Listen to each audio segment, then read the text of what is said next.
I think now would be a good chance for me to reflect on the past. There's a quote somewhere that says something like, oh wait, it's actually in my horoscope for today. Think of yourself as a marathon runner.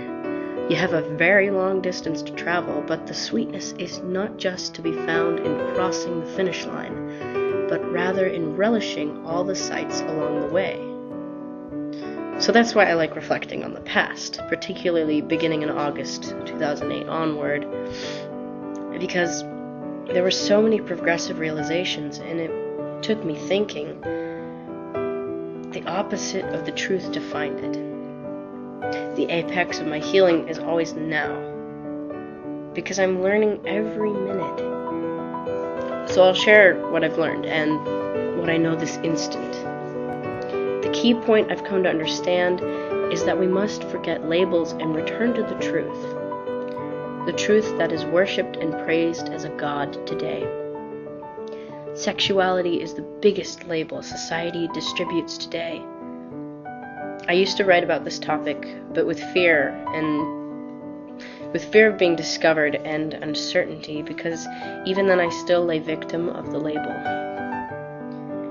Love is not sexual. Sex gives power to the concept that sensation belongs to matter, and reprocreation is a physically pleasurable experience necessary for the progression and existence of man as the reflection of principle.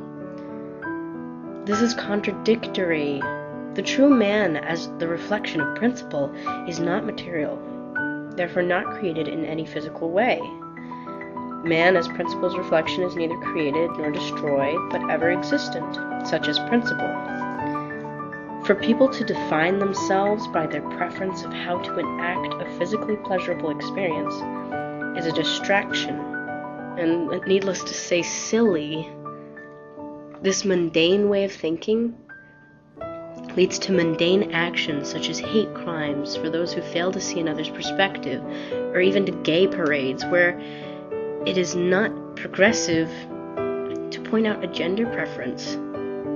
Who are you to yourself to dictate what gender you prefer? And even then entirely for sexual purposes. Or the idea that one gender's emotions are different, that you prefer the emotions of another gender, that the emotions are confined to gender. Mrs. Eddy says gender means simply kind or sort, and God determines the gender of his own creation. Physically, gender is defined by genitalia, but in the highest understanding, gender is God or grace. My definition of grace is the G race, or the God race. Man is an idea, and is far too infinite to be defined by gender. Ideas are postulates and undefined terms, yet universally understood to exist. That being said, existence is not physical, but entirely in spirit, and felt through principle and practiced through life. Homosexuality is no more a disease than heterosexuality. The healing is not in being normal, is not in going the traditional way of being heterosexual.